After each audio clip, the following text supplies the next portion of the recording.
has already begun to slow. 4 quiet places are waiting in a single line. Nothing will rush you from one to the next.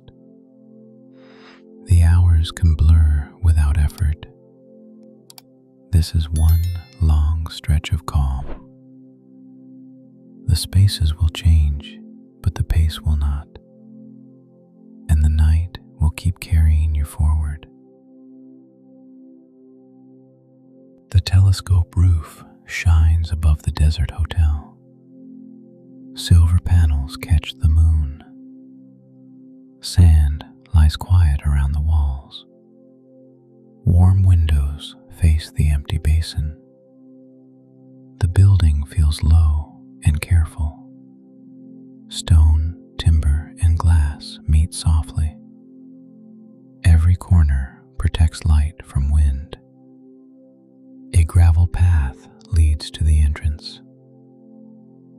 Lanterns sit inside clay niches. Their glow turns the path amber. At the door, carved handles show star maps. Tiny brass dots mark each constellation. The wood smells faintly of cedar. The lobby opens under a beamed ceiling. Rugs cover the cool stone floor. Their patterns show red and indigo diamonds. A long desk stands near the left wall. Its front is made from walnut. Moon charts hang behind it. Each chart is drawn on cream paper. Blue circles mark phases and dates. Fine grid lines cross the margins. A brass key rack fills one corner. Numbered tags hang from small hooks. Several keys carry leather fobs. Beside the rack, a guest book lies open. Its pages are thick and textured. Names slant across the upper lines. A fountain basin occupies the lobby center. Water slips over black basalt. The sound circles low and round. Around the basin, desert flowers float gently. White petals circle a single candle. The candle flame barely moves. Leather chairs face the fireplace wall. The fireplace contains no flame. Instead, warm stones glow behind iron mesh. The stones are smooth and oval. Heat rises from them evenly. Orange light touches the chair legs. A telescope model stands on a side table. Its tube is polished brass. 3 black feet grip the base. Beside it rests a dish of meteorite fragments. Dark stones sit on pale felt. Silver flecks appear inside one broken edge. A hallway leads toward the observation wing. Its walls are thick adobe plaster. Small alcoves hold blue glass lamps. The lamps make cool halos on the plaster. Each halo fades before the next. The corridor becomes a chain of moons. Near the hallway mouth, a bench holds folded blankets. The blankets are woven from desert wool. Their edges carry black geometric bands. A clay water jar stands below the bench. A cork lid seals the mouth. Condensation darkens the jar's neck. Behind the desk, a cabinet displays old field notes. Their covers are sun-faded. Cloth tape protects each spine. A sketch of Mars rests under glass. Red pencil marks the polar cap. A date is written below it. Near the fireplace, a low table carries cards. Each card shows a constellation. White ink stands on black paper. Orion bends above one corner. Cygnus spreads across another. Scorpius curls near the deck. A basket below holds soft slippers. Their soles are made of felt. Dust brushes off inside the weave. The lobby ceiling carries pierced metal shades. Small star holes pattern the light. They scatter dots over the rugs. Through the lobby windows, dunes stretch away. Their ridges look smooth under moonlight. Wind has combed them into arcs. A dry wash curves beyond the parking court. Its stones shine faintly. A lone mesquite leans beside it. On the window ledge, a sand rose sits alone. Its crystal petals look pale and dry. Moonlight sharpens every edge. A small label names the nearby flats. The ink has faded to brown. The stone still looks newly found. Above the hotel, the observatory dome rises. Its silver panels form a clean half-sphere. A narrow slit points toward the stars. Inside the lower dome room, stairs circle upward. The handrail is black iron. Steps are padded with dark rubber. At the top, the telescope fills the chamber. Its white tube rests on a steel mount. Counterweights hang like quiet planets. The floor around it is circular oak. Cable channels follow brass arcs. A red lamp glows near the controls. The control table has 3 small screens. Their light is dim and ruby-colored. Charts lie clipped beside the keyboard. A padded chair faces the eyepiece ladder. The ladder is painted matte black. Its steps have silver-worn centers. Along the curved wall, shelves hold lenses. Each lens sits inside a padded drawer. Cotton gloves lie folded nearby. One drawer is labeled Wide Field. Another says Lunar Filter. A third carries no label. A star wheel hangs from a peg. Its paper disc turns inside brass. Tonight's date lines with a cutout. A cup of mint tea sits beside it. Steam rises in a pale twist. The cup is glazed desert blue. Through the open slit, stars look hard and bright. The Milky Way crosses high overhead. No city glow reaches the basin. The dome motors give a soft, mechanical hum. It travels through the floor. Then the telescope settles on its mark. Below, the lobby fountain continues its quiet circle. Above, the silver roof frames the sky.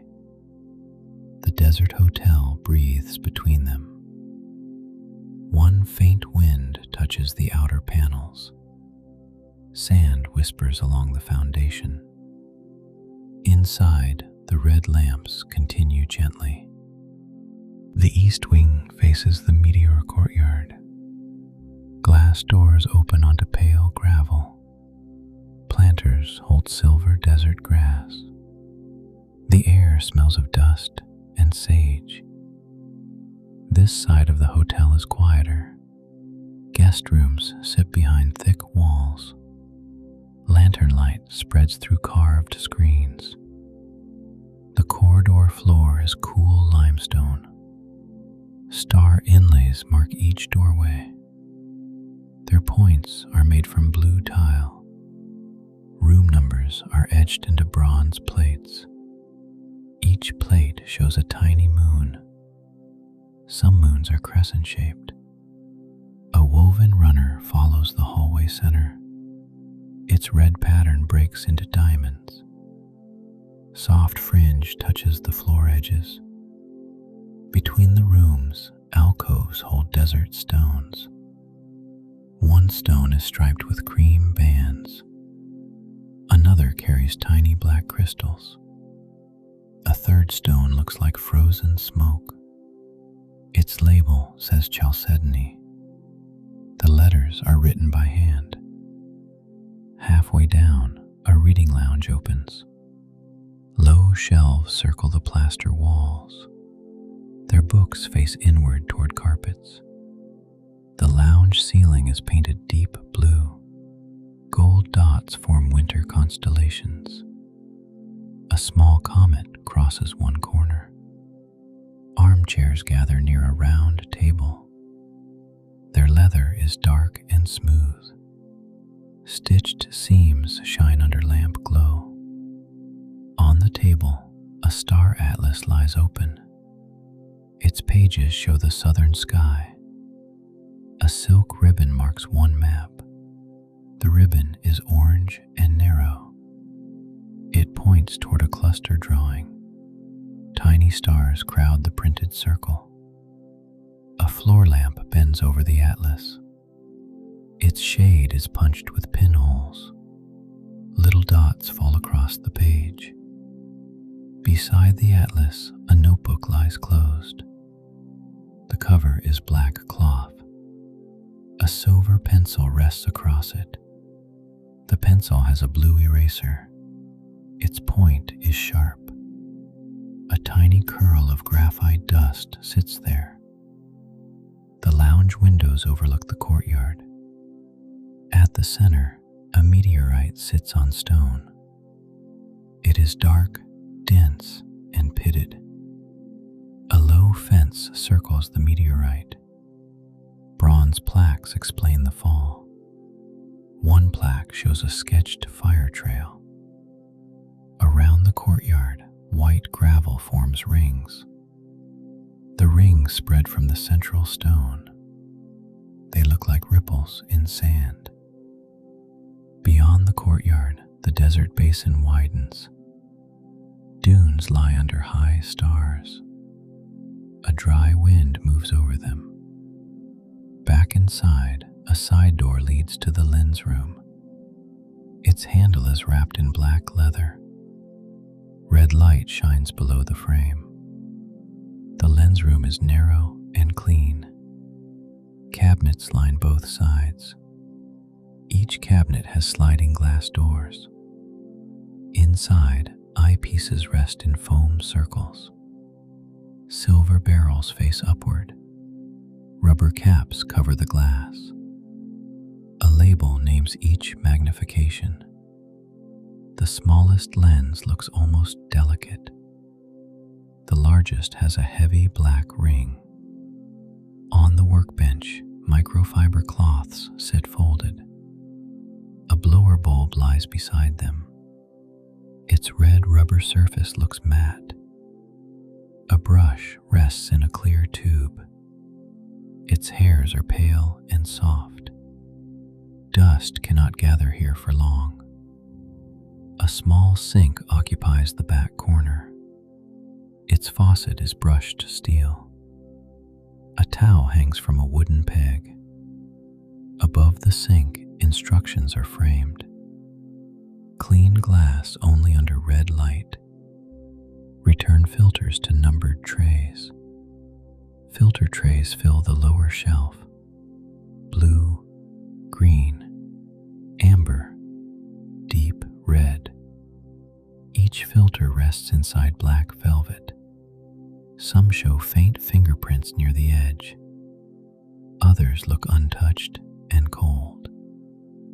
At the far end, a weather station panel hums. Tiny needles record wind and pressure. Paper rolls move behind glass. One roll shows a line of calm air. Another carries sudden needle scratches. Numbers march along the lower strip. Beside the panel, a radio sits silent. Its speaker grill is woven metal. A green bulb glows near the dial. The corridor beyond leads to guest terraces. Curtains hang at each glass door. Their fabric is thick and sand-colored. One terrace door stands slightly open. Cool desert air enters the hall. The curtain lifts by 1 inch. Outside, a clay table holds 2 cups. They are empty and upside down. Dust gathers around their rims. A lantern hangs from a roof beam. Its glass is blue. Its chain has darkened from weather. The terrace overlooks a dry arroyo. Moonlight fills the shallow cut. Stones lie there like sleeping animals. A telescope tripod stands near the railing. Its legs are folded together. A canvas cover ties around the tube. The cover has faded from sun. One strap has a brass buckle. The buckle catches a pale star. Back in the corridor, the runner continues west. The blue tile stars guide it. Their points glint under each lamp. Near the stair, a linen cart has been parked. Fresh sheets fill the upper shelf. Towels fill the lower shelf. A lavender sachet hangs from the handle. Its scent is faint but clear. The cartwheel rests against limestone. The hall returns to the lobby balcony. From here, the fountain sounds lower. The telescope dome hums above. Warm stone, red light, and desert air mingle. The hotel gathers its small instruments. The night outside feels vast and clear. The roof terrace circles the silver dome. Low walls guard the desert view. Lanterns burn inside amber glass. Stars crowd the open sky. This height changes the whole hotel. The lobby feels far below. The basin spreads in every direction. Stone tiles cover the terrace floor. Their edges are worn by sand. Coolness rises through their pale surfaces. A long bench follows the outer wall. Its cushion is striped black and cream. Folded blankets sit at both ends. Small tables stand between the seating niches. Each table has a ceramic top. Blue glaze pools inside shallow cracks. On one table, a thermos lies beside cups. The thermos is wrapped in woven leather. Steam has fogged the metal cap. Beside it, dates fill a wooden bowl. Their skins shine in the lantern light. A silver spoon rests in salt. The dome entrance faces north. Its door is short and curved. A rubber seal outlines the frame. Inside, the upper machinery room is dim. Gears sit behind protective glass. Grease darkens the teeth near their centers. A narrow walkway circles the dome wall. The railing is painted black. Red bulbs mark each support post. At the control console, switches form neat rows. Small labels name motors and shutters. The letters are white on slate. One switch is covered by a brass guard. Another has a red enamel tip. A third is worn almost smooth. Above the console, a sky camera screen glows. It shows the telescope slit. Stars appear as sharp white seeds. A clipboard hangs from a metal hook. Night readings fill the first page. Wind, humidity, seeing, temperature. The handwriting is small and precise. Numbers line up in careful columns. A second page lies blank beneath. The telescope points high through the opening. Its white tube looks almost blue. The eyepiece ladder stands beside it. A counterweight hangs below the mount. Its round shape catches red light. The shadow falls across the oak floor. Near the wall, padded cases store smaller instruments. One case contains binoculars. Another contains a solar filter. The solar filter is covered for night. Black cloth wraps the glass. A white tag explains its use. A stool stands near the open slit. Its legs are iron. The seat is worn dark brown.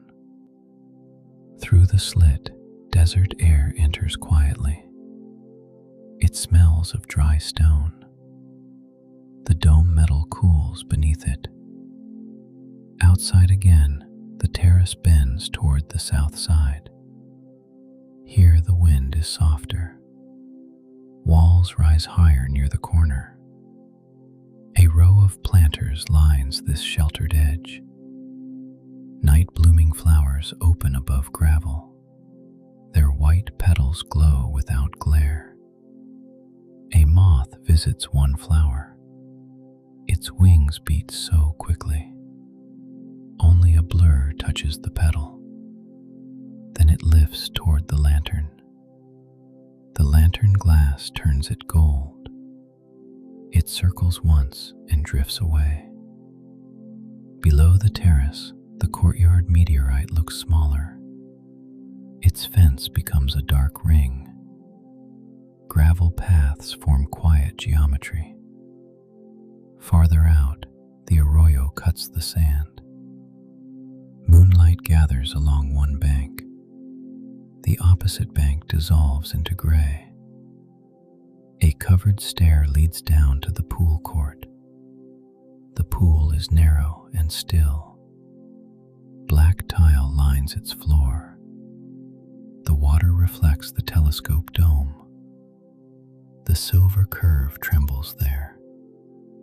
Then the reflection smooths into a band. Near the pool, folded towels sit in cubbies. Their fabric is pale blue. Each roll is tied with cotton tape. A clay lantern stands at the pool corner. Star holes pierce its rounded sides. Light scatters across the tiles. Back on the roof, a map table faces east. Its top is made from engraved brass. Constellation lines cross the metal. Small stones mark tonight's targets. One is turquoise. One is jasper. One is white quartz. A narrow drawer beneath the table is open. Inside are chalk sticks and pins. Blue dust coats the wooden corners. The east parapet has a viewing slot. It frames the rising slope. Dark shrubs dot the dry ground. A telescope logbook lies on the parapet ledge. Its cover is wrapped in canvas. Elastic cord holds the pages shut.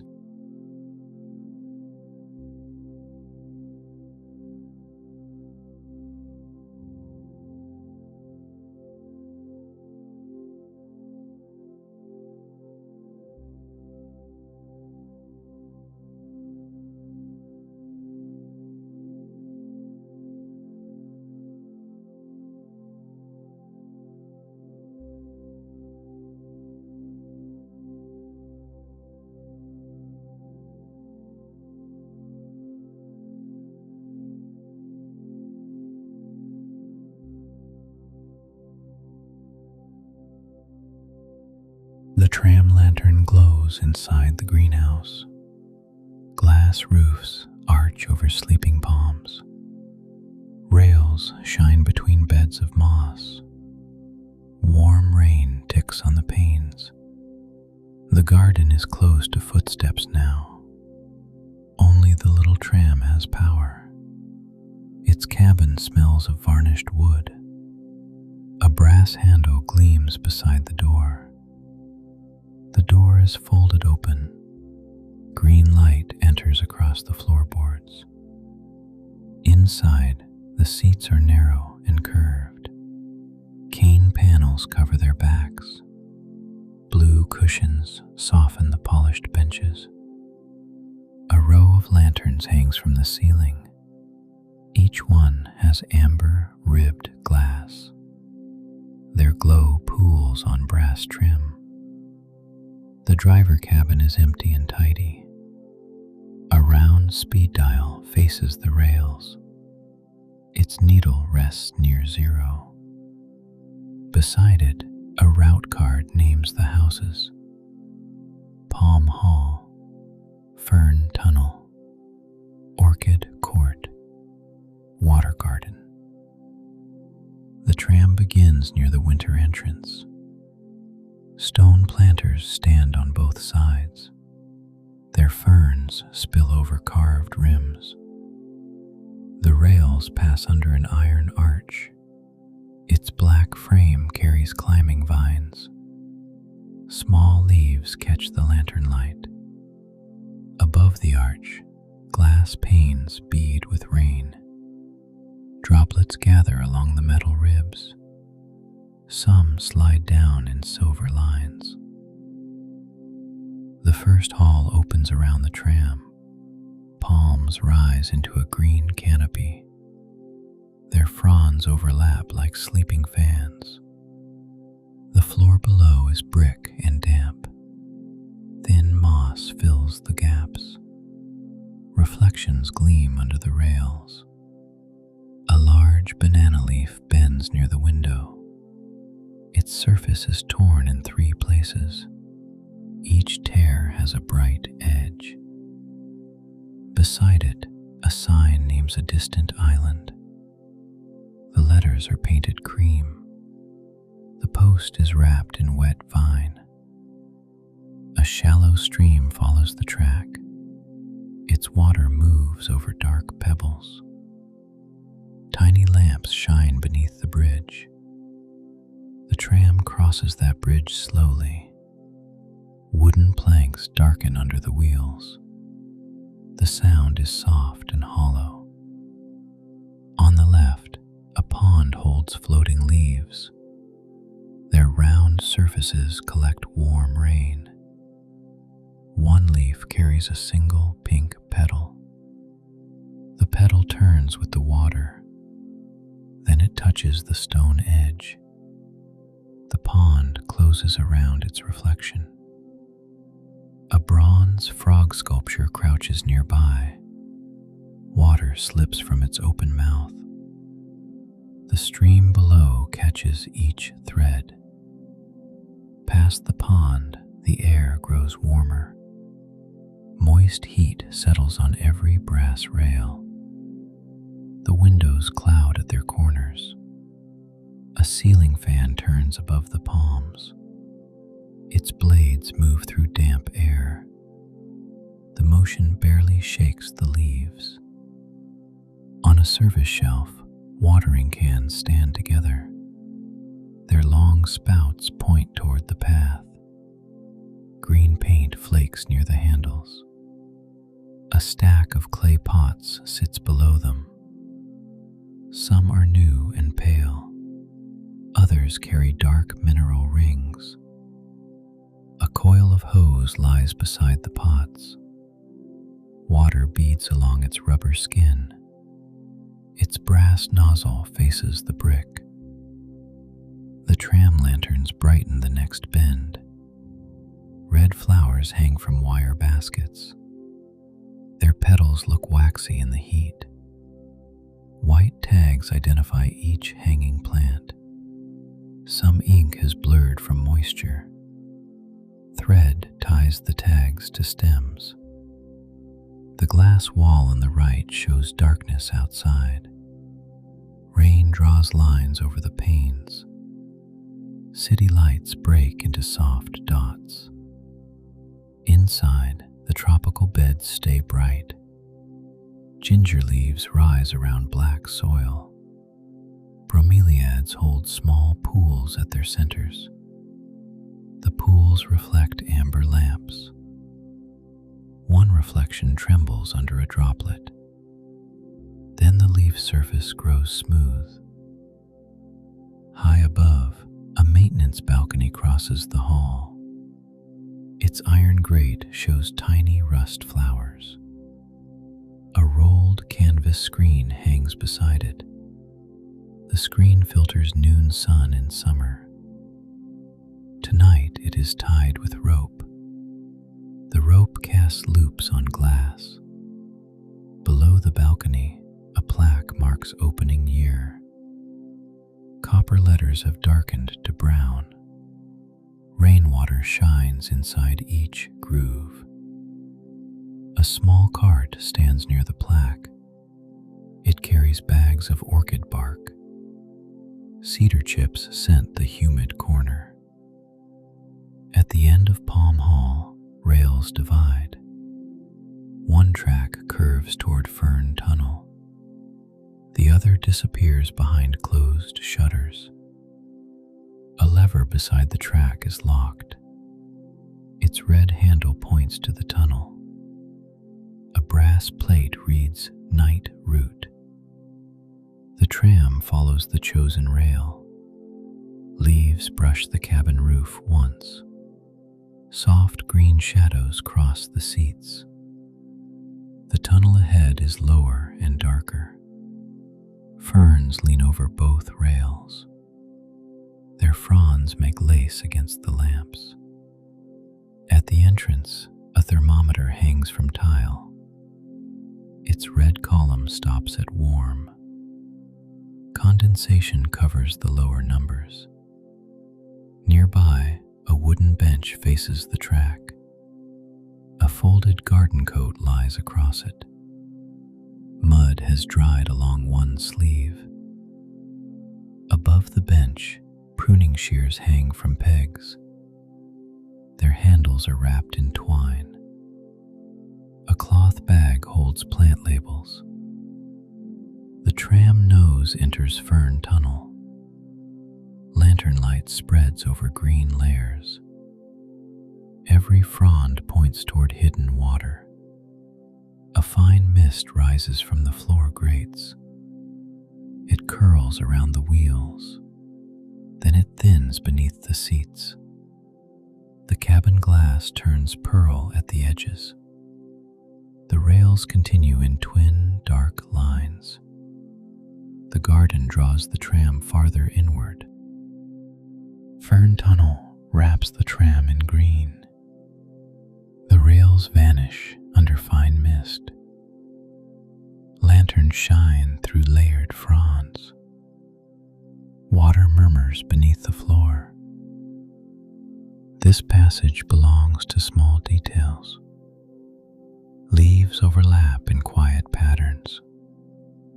Stone, glass, and root share the warmth. The tunnel walls are built from volcanic rock. Ferns grow from every damp pocket. Their stems are black and delicate. Some fronds are broad and glossy. Others are thin as comb teeth. Tiny spores dust the underside. A brass pipe runs along the lower wall. Small valves release measured clouds. Each cloud softens the lantern glow. The tram moves past a tiled basin. Water drips from a copper lip. The basin is lined with green glaze. A floating thermometer lies inside it. Its glass body looks fragile and bright. Red liquid marks the warm line. Beside the basin, moss covers a stone turtle. Its carved shell is barely visible. Only the head catches amber light. Farther ahead, the tunnel widens slightly. A fern nursery opens behind mesh doors. Rows of trays fill metal tables. Each tray carries a white label. Latin names lean in black ink. A misting wand lies across one rack. The wand has many tiny holes. Droplets cling along its length. A rubber hose trails into shadow. On the opposite wall, old fern prints hang. They are framed behind sealed glass. Brown paper shows around each specimen. One print has a broken corner. Tape crosses it from behind. The fern shape still looks crisp. The tram passes close to hanging roots. They brush the outer window lightly. Dark lines slide over the glass. At the tunnel's center, a skylight opens above. Rain darkens the glass panels. The night sky appears in small fragments. One large drop hits the skylight. It spreads into a flat circle. Then smaller drops pull it apart. Under that sound, the floor water continues. It runs inside a narrow channel. Pebbles flash beneath the moving skin. A maintenance ladder hangs on hooks nearby. Its rungs are wrapped with worn rubber. A lantern clip sits on the side. Below it, a metal box stores spare bulbs. The lid is painted dark green. A paper inventory curls under the latch. The tunnel bends toward Orchid Court. Color appears before the larger room. Purple and white show through the mist.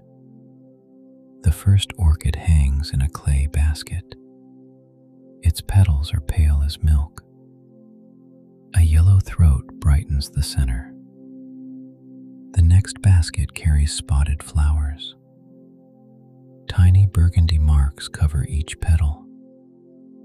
Their stems bow from thin wire. The air changes near the orchids. It becomes sweeter and drier. A fan hums behind the mesh. Orchid Court opens under a lower glass roof. The tram rail circles a tiled island. Benches surround a shallow reflecting pool. The pool contains black water. Small white blooms float on top. Lanterns draw ovals between them. At the island's center, a dead tree trunk stands. Orchids grow along its bark. Roots wrap it like pale string. Copper tags hang from some roots. Each tag gives a name and date. The oldest tag has lost its shine. Around the court, shells rise in crescents. Terracotta pots line every tier. Bark chips fill the containers. A silver sprayer sits on the lowest shelf. Its pump handle leans sideways. Fine droplets cover the nozzle. A notebook lies open beside it. The pages are gridded and neat. Watering times fill the left column. The right column lists bloom colors: cream, ivory, wine, green. One pencil mark circles a rare plant. Its pot sits behind glass. The flowers look almost transparent. The tram pauses at the court platform. The platform edge is trimmed with brass. Green paint marks the boarding line. A small sign reads Night Garden Loop. The letter Letters curve around a painted lantern. A moth sleeps beside the final word. The moth has pale triangular wings. Dust from them marks the sign. Its antennae point toward the warmth. Along one wall, a humid cabinet hums softly. Its glass shelves carry its orchids. Each pot fits inside a clay ring. A label reads Cloud Forest Collection. Tiny roots press against the glass. Moisture makes the label shine. Below the cabinet, a basket holds cork mounts. Thin bark slabs stack like toast. Wire loops poke from their tops. A clipped stem rests below the basket. Beyond the platform, double doors lead onward. Their glass panes are steamed. A blue lantern hangs between them. Through the fogged panes, water shimmers. The next house is larger and cooler. Its lamps reflect from a wide surface. The tram bell gives one muted chime. The sound disappears inside the plants. Orchid Court answers with still color. The doors open along their center seam. Cooler air slips into the cabin. The lantern flames tighten for a breath. Then the tram rolls forward again. Purple flowers drift behind the windows. The waterhouse expands ahead in blue. The waterhouse opens around the tram. Glass walls rise into pale darkness. Wide ponds spread beside the rails. Lanterns scatter across black water. Cool air moves under the roof. It carries mud, rain, and lilies. The garden feels broader here. The tram follows a causeway of brick. Water lies close on both sides. Iron railings protect the narrow path. Lotus leaves gather near the first bend. Their stems vanish into dark water. Some leaves tilt toward the lamps. Pink buds lift between the leaves. Their closed petals look like folded silk. One bud reflects as a smaller flame. A stone bridge crosses the pond ahead. The tram passes below its arch. Moss covers the lower blocks. Above the bridge, a footpath curves away. It leads to a moon gate. Bamboo shadows cover the round opening. Beyond the gate, gravel paths look pale. They wind through dwarf pines. Rain dots every needle. Back near the rail, water lilies spread wider. White flowers sit on flat green discs. Yellow centers glow in the lantern light. A black fish breaks the surface once. The ring widens between two leaves.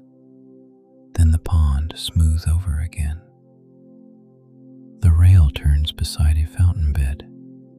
Water rises from 3 stone cups. Each cup spills into the next. The lowest cup feeds a narrow rill. The rill crosses under the track. Its sound follows the wheels. Near the fountain, papyrus stems grow tall.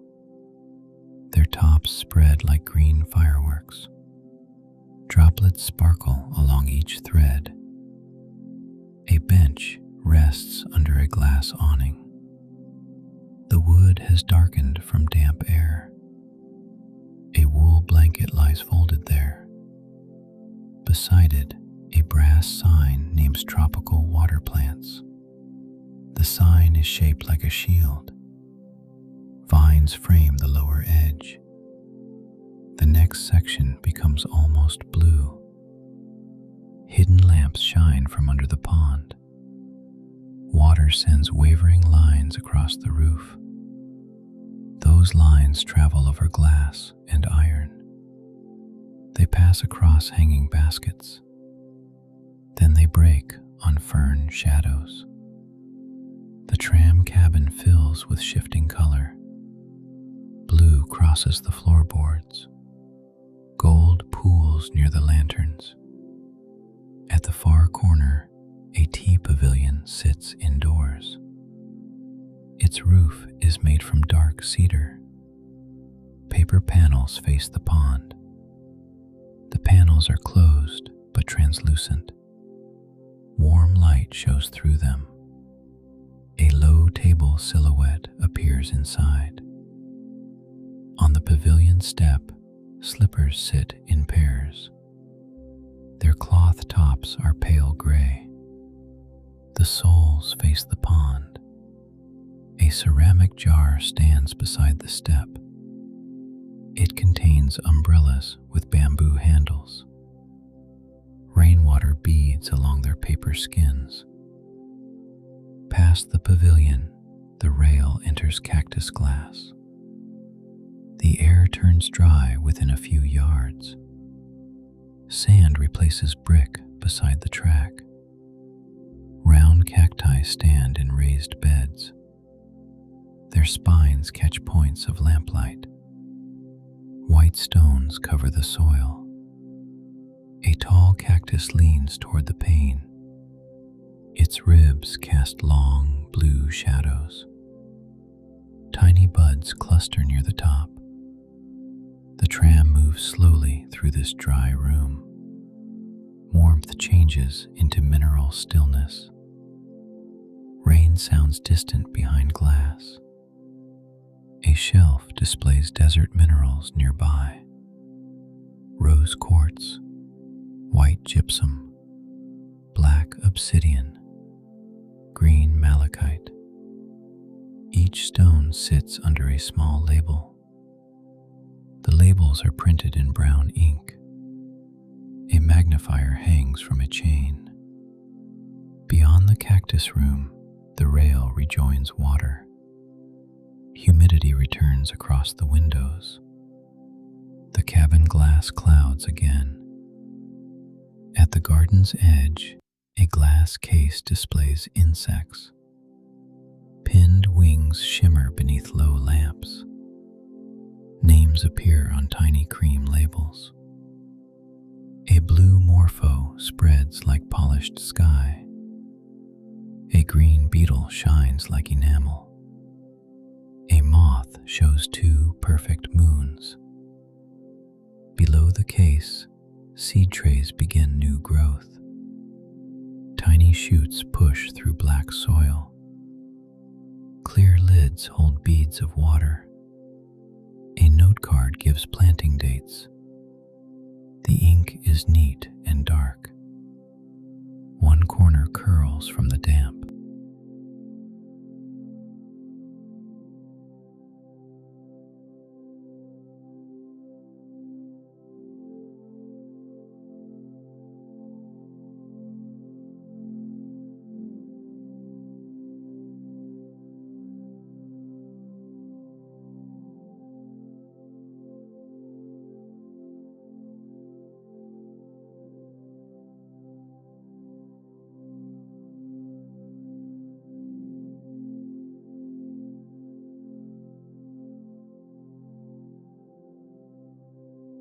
Shelves curve beneath the underwater dome. Warm lamps shine between brass rails. The library sits below the harbor. Every sound arrives softened by depth. Pages lie dry inside cedar cases. Fish pass overhead through moonlit water. A tiled stair descends from the quay tunnel. Green glass blocks line the narrow walls. Tiny air bubbles cling inside them. At the lower landing, bronze doors stand open. Their handles are shaped like open books. Salt crystals frost the outer hinges.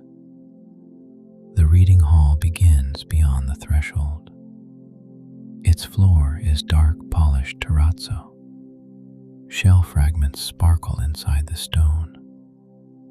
Round tables spread beneath the dome. Each table has a green banker lamp. Each lamp casts a private circle. Leather chairs face the shelves and water. Their arms are smooth from many years. Brass tacks mark the worn edges. Above everything, the glass ceiling curves outward.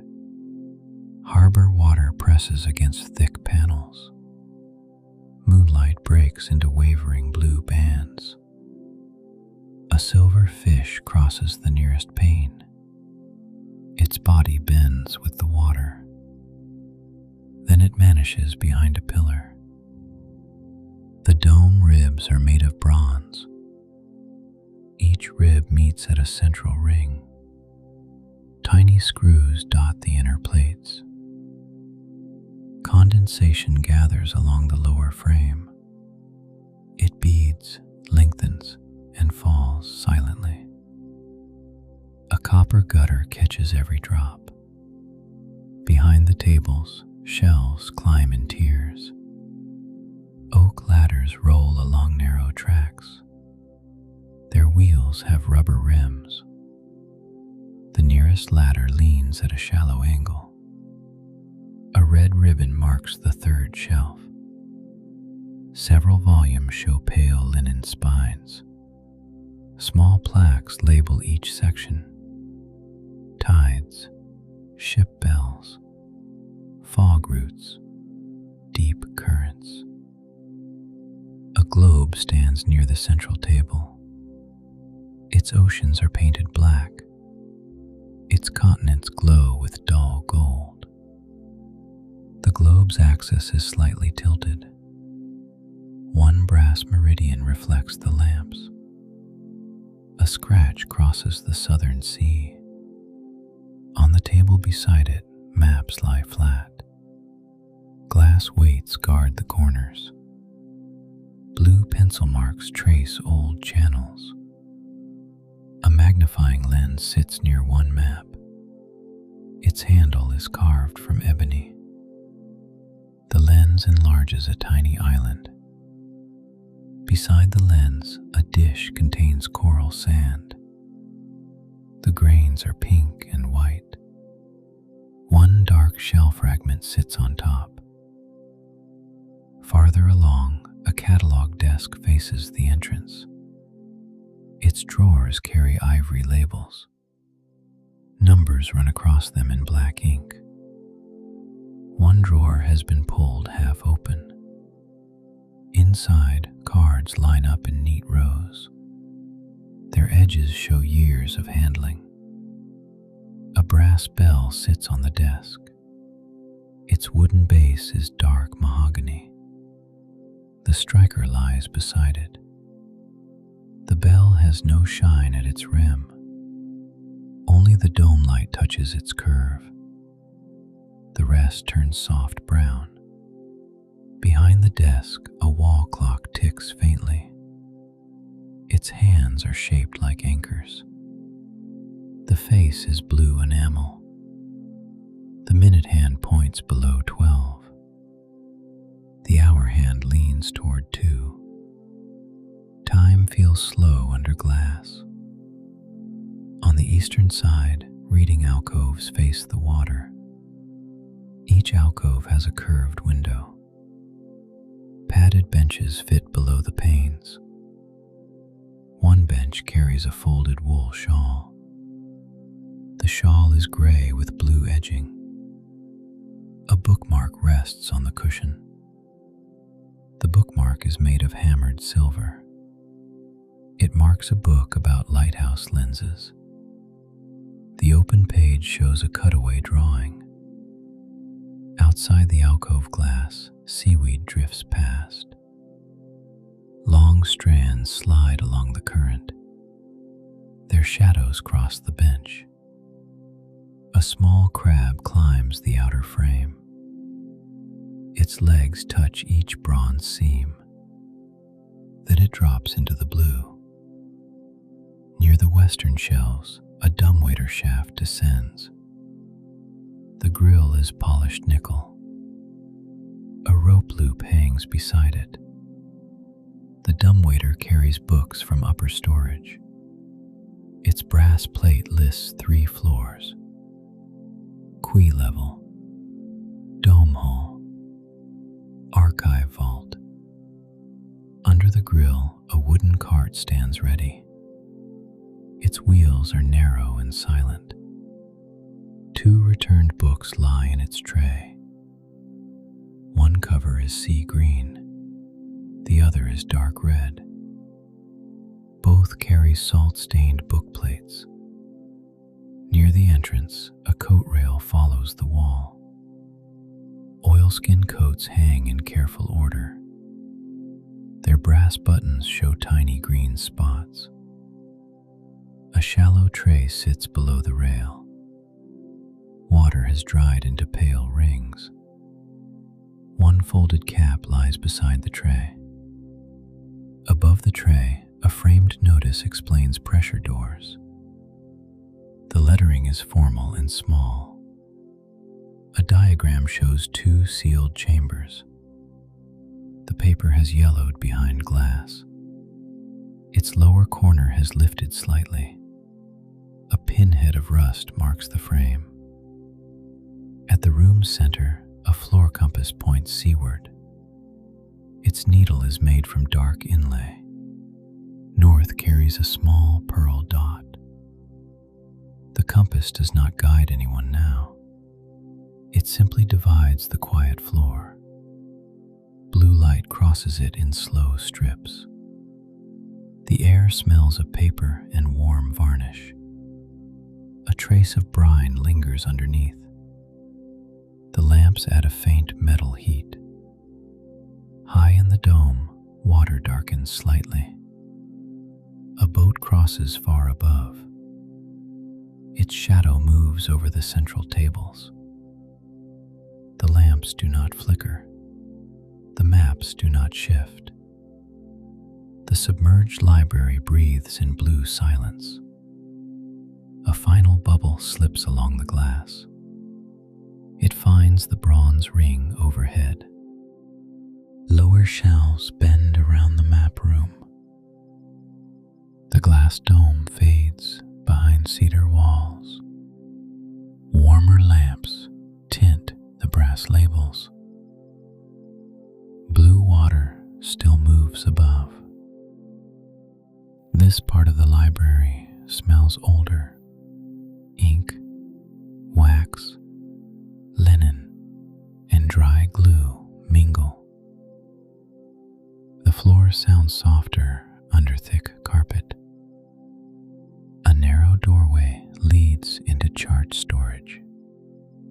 Its frame is lined with black walnut. Small silver numbers mark the threshold. Inside, flat drawers cover 3 long walls. Each drawer has a scalloped brass pull. White cards name seas and harbors. The top drawer is open by an inch. A rolled chart shows its pale edge. Cotton tape circles the loosened tube. A reading counter fills the center. Its surface is green slate. A lamp arm bends over it. Beneath the lamp, a harbor plan lies open. Breakwaters curve around a deep channel. Tiny ink soundings dot the water. A ruler of bone crosses the corner. Its marks are worn but readable. A pair of dividers points north. Near the counter, cabinets guard tide ledgers. Their doors have wire mesh fronts. Blue cloth volumes line the shelves. Each spine carries a year in silver. Some years are darker from touch, others look almost new. A ledger lies open on a cradle. Columns track wind, moon, and height. The last entry ends at midnight. Sand has been sprinkled across the ink. Most grains have been brushed away. A few cling beside one number. Above the ledgers, porthole windows face the harbor floor. Their rims are thick green bronze. Dark silt stretches beyond the glass. An anchor chain crosses that darkness. Only one link catches the moon. The rest sinks into shadow. A school of small fish gathers there. They turn together without noise. Their sides flash once, then dull. Back inside, a ceiling fan turns slowly. Its blades are woven from cane. The motion barely stirs the lampshades. Near the far wall, a cabinet stores lenses. Each lens stands in a velvet slot. Some are round and thick. Others are thin as curved ice. They split the lamp glow into colors. Red touches one drawer handle. Gold reaches the counter edge. Green slides across a folded map. Violet disappears into the carpet. A label names each lens by lighthouse. North Pier, White Shoal, Crown Point, Harbor Mouth. Beside the lens cabinet, a work table holds tools. Soft brushes lie in a ceramic cup. A linen cloth covers a brass compass. A jar of paste stands nearby. Its lid is clean and tight. The paper label has browned edges. Pins fill a shallow porcelain dish. Their heads are blue glass. One pin has rolled against the rim. A side shelf carries specimen boxes. Inside them rest shells and mineral samples. Each box has a handwritten note. One shell is long and spiral. Its mouth opens like polished cream. Pink shadows deepen inside it. Another box contains black volcanic glass. Sharp flakes lie on white cotton. Their edges cut to light thinly. At the back, a quiet staircase curls downward. It leads to the archive vault. A chain handrail follows the curve. Small lamps glow inside the stairwell. They shine through perforated brass covers. Dots of amber speckle the stone. The archive door below is visible. It is round and iron. A wheel handle marks its center. Beside the stair, two book carts are parked. One carries rolled maps. The other carries sealed document boxes. Red wax marks each box lid. The seals show a lighthouse emblem.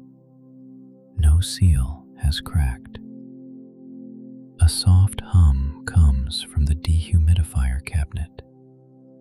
Its grill is hidden behind cane. Water gathers inside a glass tube. The tube feeds a copper pipe. The pipe disappears through the floor. A green stain circles the joint. Near the map counter, a stool has been tucked in. Its seat is blue leather. One seam has been repaired with gray thread. A pair of reading gloves lies folded there. Fine cotton covers the fingertips. A stitched letter marks the wrist. On the wall above, a framed ship silhouette hangs. The hull is cut from black paper. 3 masts rise against cream board. Below it, a brass plaque gives dates. The first date is clear. The second has been polished pale. On a lower shelf, a sealed jar contains seawater. It was taken during a winter storm. A tag names the tide and hour. The jar has gone slightly cloudy. Salt rings mark the glass shoulder. A cork cap darkens at the top. Beside it, a copper thermometer lies flat. Its red line rests below the mark. The numbers are etched by hand. Through the higher glass, the harbor brightens slightly. Moonlight slides along suspended particles. They drift like slow silver dust. The chart room answers with low color. Slate, brass, walnut, paper, and glass. Everything appears measured and protected. A tiny sound comes from the open drawer. Cotton tape settles against the chart. Then the map room returns to hush. Behind the doorway, the main dome holds blue. Beyond the stair, the vault turns dark. The submerged library deepens around both. The archive vault opens below the map room. Iron walls curve behind cedar shelves. Cool air slips through hidden vents. The harbor sounds far away. Here the books are older and heavier. Their clasps are brass, bone, and horn. Their pages smell of dust and salt. The round door stands behind the first shelf. Its wheel handle is dark with oil. Bolts sit deep inside the frame. A small green lamp marks the lock panel. Its glow touches the iron rim. Numbers ring the dial in enamel. Inside the vault, aisles run in tight circles. Low ceilings make the shelves feel taller. Every label is written by hand. The first aisle contains storm journals. Brown leather covers fill the cases. Each cover carries one white line. A book lies open on a foam cradle. Its page shows a sketched wave. Black ink climbs higher than the mast. Beside it, a strip of blue silk marks another page. The silk has frayed at both ends. One loose thread curls over the margin. A glass case protects signal flags nearby. Folded cloth squares lie under dim light. Red, white, black, and yellow. Their colors look softened by decades. Needle holes dot the folded corners. A paper tag names each code.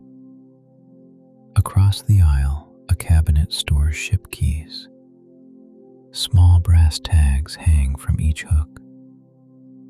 Some keys are plain iron, others others have ornate circular bows. One key has a cracked green ribbon. Another carries a number stamped twice. Above the keys, a shelf holds bottle messages. The bottles rest in padded grooves. Wax seals cover several corks. One bottle contains a rolled blue note. Another carries gray sand. A third contains only dried seaweed. A narrow window faces a lower trench. No harbor light reaches that depth. The glass shows a darker kind of blue. Something pale drifts beyond it. Then it turns into loose kelp. Near the window, a desk fits the corner. Its top is covered with green felt.